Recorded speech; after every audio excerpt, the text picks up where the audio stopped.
पार्टियों के बारे में फिर से ये कहना चाहूंगी कि जिस सपा सरकार में एक तरफ यहाँ हर स्तर पर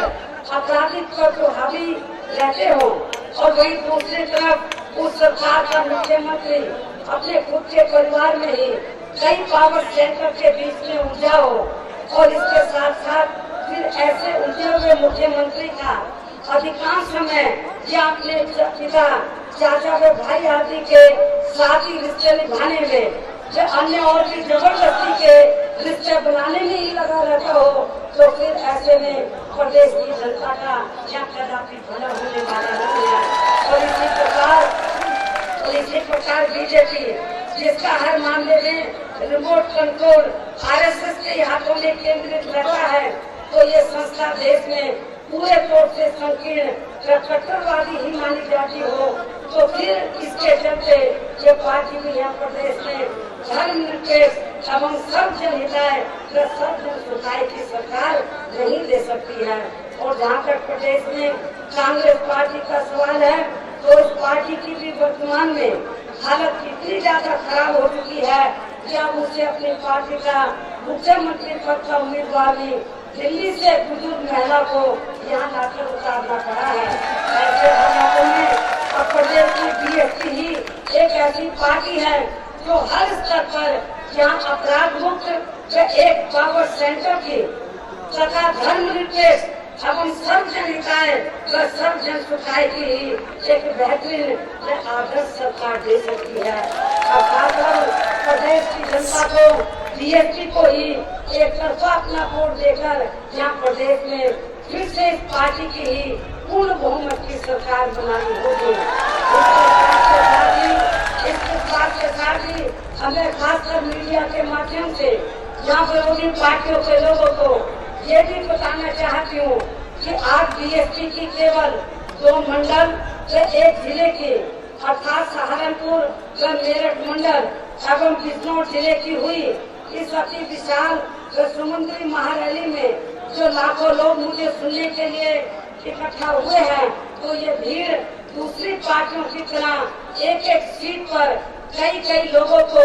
टिकट का आश्वासन देने की आड़ में इकट्ठा नहीं की गई है और न ही बीजेपी की तरह यहाँ नजदीक के लगे उत्तराखंड हरियाणा प्रदेश व चंडीगढ़ आदि से यहाँ भीड़ जुटाई गई है बल्कि दोनों मंडल में व संबंधित जिले में भी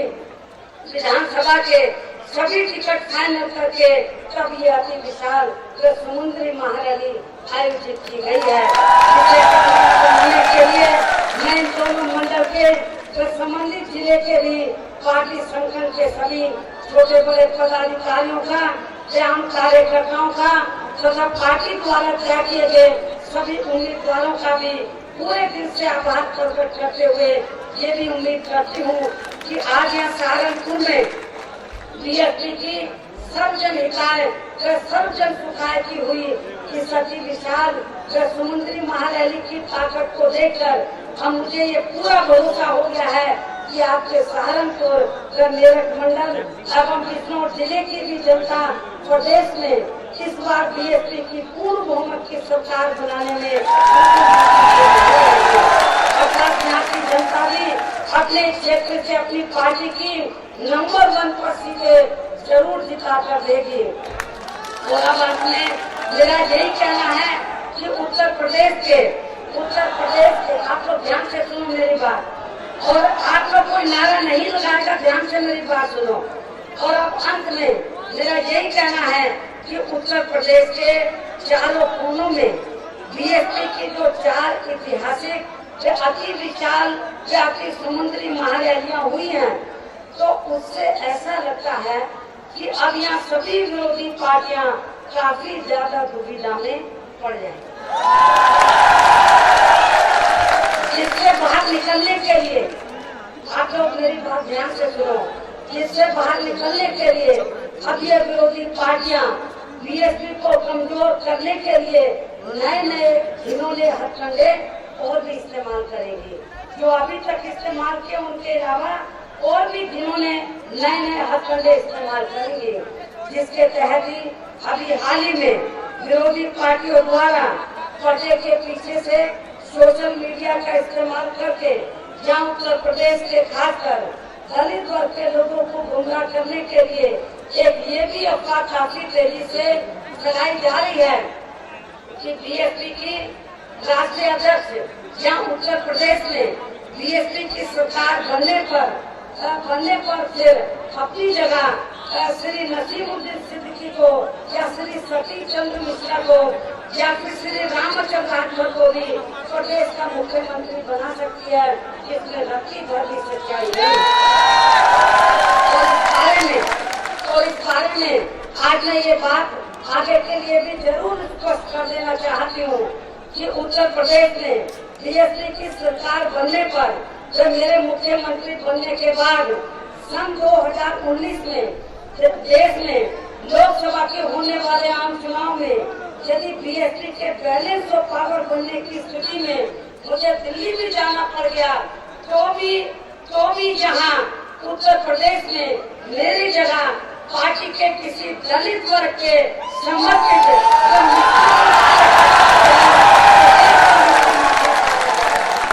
और जब वो दलित वर्ग के आदमी को यदि मैं दिल्ली भी चली गई तो मेरे जाने के बाद दलित वर्ग के आदमी को ही उत्तर प्रदेश का मुख्यमंत्री बनाया जाएगा। कि जिन पार्टी के जिन दलित कार्यकर्ताओं को एमएलसी या राज्यसभा का सदस्य बनाकर उनको बाहर के प्रदेशों में लगाया गया है, उनको मुख्यमंत्री नहीं बनाया जाएगा, बल्कि जो आपके उत्तर प्रदेश में दलित वर्ग के लोग काम में लगे हैं उनमें से ही पार्टी के समर्पित मिशनरी कार्यकर्ताओं को ही प्रदेश का मुख्यमंत्री दिल्ली जाना पड़ गया। लेकिन इसका मतलब ये नहीं है कि हमारी पार्टी जहाँ उत्तर प्रदेश में मुस्लिम अन्य पिछड़ा वर्ग अपर प्राप्त समाज के लोगों के ऊपर अपना भरोसा नहीं रखती है, अर्थात हमारी पार्टी इन सभी वर्गों के ऊपर अपना पूरा भरोसा रखती है। और इस संबंध में यहाँ मैं एडवांस में ये बात भी जरूर बता देना चाहती हूँ कि उत्तर प्रदेश में विधानसभा के आम चुनाव होने के कुछ समय बाद ही फिर उत्तर प्रदेश से लगे खासकर मध्य प्रदेश, राजस्थान व छत्तीसगढ़ में भी विधानसभा के आम चुनाव होंगे। और इन चुनावों में यहाँ मध्य प्रदेश में यदि मैं एडवांस से बताना चाहती हूँ कि हमारी पार्टी कोई अति पिछड़े वर्ग अपर कास्ट व मुसलमानों के खिलाफ नहीं है। मैं आपको बताना चाहती हूँ कि जैसे यूपी के चुनाव खत्म होंगे तो कुछ समय के बाद यूपी से जो लगे हुए कुछ प्रदेश हैं तो वहाँ पर विधानसभा के आम चुनाव होंगे। और मध्य प्रदेश के बारे में मैं बताना चाहती हूँ कि मध्य प्रदेश में बीएसपी की सरकार बनने की स्थिति में जब वहाँ पर चुनाव होंगे और रिजल्ट ऐसा आया कि हमारी पार्टी सरकार बनने की स्थिति में है तो मध्य प्रदेश में फिर बीएसपी की सरकार बनने की स्थिति में वहाँ पार्टी के पिछड़े वर्ग या मुस्लिम समाज के कार्यकर्ताओं को ही प्रदेश का मुख्यमंत्री बनाया जाएगा, प्रदेश का मुख्यमंत्री बनाया जाएगा। इससे लगे राजस्थान प्रदेश में भी बीएसपी की सरकार बनने की स्थिति में फिर वहाँ पार्टी के आदिवासी या पिछड़े वर्ग का या ब्राह्मण समाज के कार्यकर्ता को वहाँ का मुख्यमंत्री बनाया जाएगा। छत्तीसगढ़ में भी बीएसपी की सरकार बनने की स्थिति में फिर वहाँ पार्टी के दलित या आदिवासी समाज के कार्यकर्ता को वहाँ का मुख्यमंत्री बनाया जाएगा। तथा इससे पहले यूपी के साथ ही उत्तराखंड प्रदेश में भी होने वाले विधानसभा चुनाव में वहाँ भी बीएसपी की सरकार बनने की स्थिति में फिर वहाँ पार्टी के दलित या पिछड़े वर्ग को या क्षत्रिय समाज को या मुस्लिम समाज के कार्यकर्ता को ही प्रदेश का मुख्यमंत्री बनाया जाएगा। ये है कि बीएसपी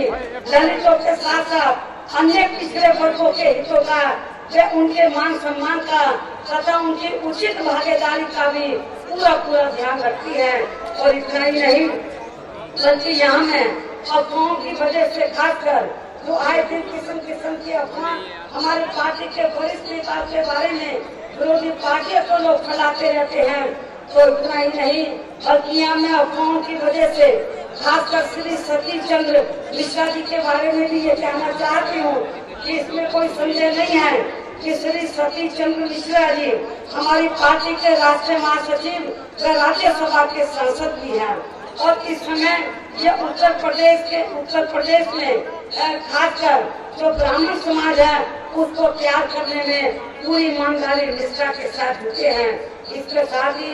ये एक वरिष्ठ काबिल वकील होने के नाते हमारी पार्टी का लीगल कार्य भी देखते हैं और इतना ही नहीं बल्कि मैं अक्सर इनको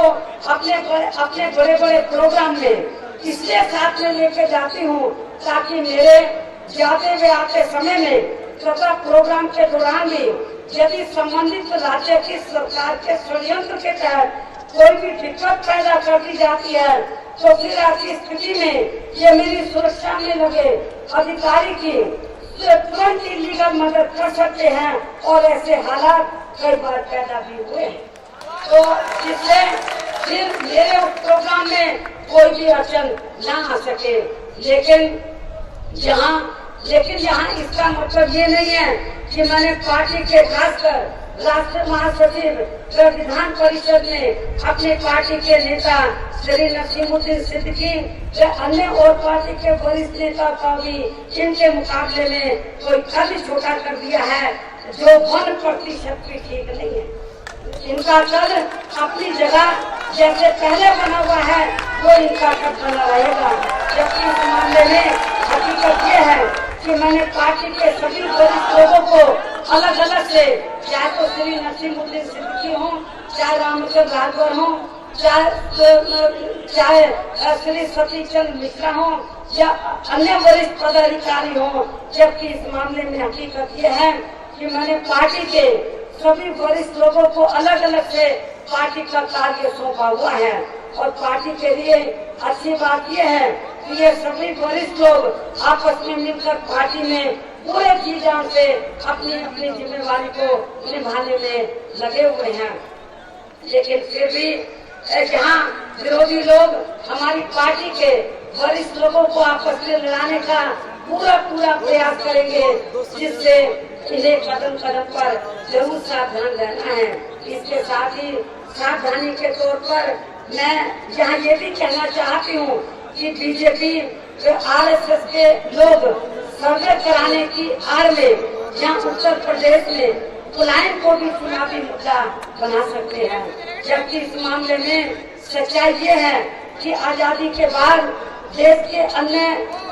के कई राज्यों के साथ साथ यहाँ उत्तर प्रदेश से भी बीएसपी के शासनकाल को छोड़कर कांग्रेस, बीजेपी व अन्य सभी विरोधी पार्टियों की सरकारों के समय में अपनी रोजी रोटी व सुरक्षा को भी लेकर काफी लोगों ने बड़े पैमाने पर शहरों में पलायन किया है। लेकिन बीएसपी की सरकार में जब बीएसपी की सरकार थी तो जो लोग पलायन करके चले गए तो वो लोग उत्तर प्रदेश में वापिस आ गए थे। वर्तमान में तो भाजपा शासित राज्यों में खासकर दलित व मुस्लिम वर्ग के लोग अधिकांश अपनी सुरक्षा को लेकर काफी ज्यादा पलायन कर रहे हैं। इसे भी ध्यान में रखकर चलना होगा। और अब मैं पुनः ये कहना चाहती हूँ कि उत्तर प्रदेश में विधानसभा के आम चुनाव होने तक अपनी पार्टी के लोगों को यहाँ विरोधी पार्टियों के इन सभी अफवाहों व हथकंडों से जरूर सावधान रहना है। और यदि हमारी पार्टी के लोगों ने मेरी इन सभी बातों पर सही अमल कर लिया, आप लोगों ने ईमानदारी निष्ठा से मेरी इन सभी बातों पर अमल कर लिया तो फिर इस बार बीएसपी को कोई भी ताकत यहाँ उत्तर प्रदेश में नहीं रोक पाएगी। और वैसे भी आज की अपार भीड़ और भीड़ के जोश व गंभीरता ने एडवांस में ही ये साबित कर दिया है कि इस बार उत्तर प्रदेश में बीएसपी की पूर्ण बहुमत की सरकार चाहे बीजेपी के लोग गली गली चौराहों आदि में जाकर यहाँ के लोगों को कितनी भी फ्री में चाय क्यों न पिलाते रहे। उसके साथ ही चाय सत्ता के लोग भी अपनी संदेश यात्रा के जरिए यहाँ अपनी कमियों को छुपाने के लिए कितनी भी कोशिश क्यों न करते रहे। और इसी प्रकार कांग्रेस पार्टी के भी लोग अपनी पार्टी को उभारने के लिए यहाँ अपनी रथ यात्रा या घाट सभा आदि के जरिए कितने भी प्रदेश की सड़कें क्यों न नापते रहे, तो भी ये सभी विरोधी पार्टियां, मैं आपको ये बताना चाहती हूँ कि इस बार यदि ये सारी विरोधी पार्टियां आपस में मिलकर चुनाव लड़ती भी अंदर, पिछली बार इन्होंने सन 2012 में जब उत्तर प्रदेश में विधानसभा का चुनाव हुआ था तो बीएसपी को सत्ता में आने से रोकने के लिए सभी विरोधी पार्टियों ने, चाहे कांग्रेस है, सपा है, बीजेपी, इन्होंने अंदर समझौता कर लिया था और बीएसपी को सत्ता में आने से रोका जाए। हमारे लोग धोखे में आ गए थे, लेकिन हमारे लोग अब धोखे में आने वाले नहीं हैं। और मैं आज आप लोगों को मीडिया के माध्यम से तो कांग्रेस, बीजेपी और सपा के लोगों को ये बताना चाहती हूँ कि इस बार विधानसभा के जो आम चुनाव होंगे, चाहे कांग्रेस, सपा और बीजेपी अंदर आपस में मिलकर बीएसपी के खिलाफ एकजुट होकर क्यों न चुनाव लड़ ले, तो भी इस बार बहुजन समाज पार्टी को सभी पार्टियां सरकार बनाने से नहीं रोक पाएंगे। ये मैं आपको विश्वास दिलाना चाहती हूँ। तो मुझे पूरी उम्मीद है कि इस बार उत्तर प्रदेश में पूर्ण बहुमत की सरकार बनेगी। सन 2007 में जितनी आप लोगों की सीटें आई थी, मुझे पूरा भरोसा है कि इस बार सन 2007 की तुलना में ज्यादा सीटें हमारी जीत कराएंगी, हमारी पूर्ण बहुमत की सरकार बनेगी। इस उम्मीद के साथ ही हमने आप लोगों का और ज्यादा समय न लेते हुए हमने आप लोगों से यही रजा लेती हूँ। जय भीम, जय भारत। जिंदाबाद।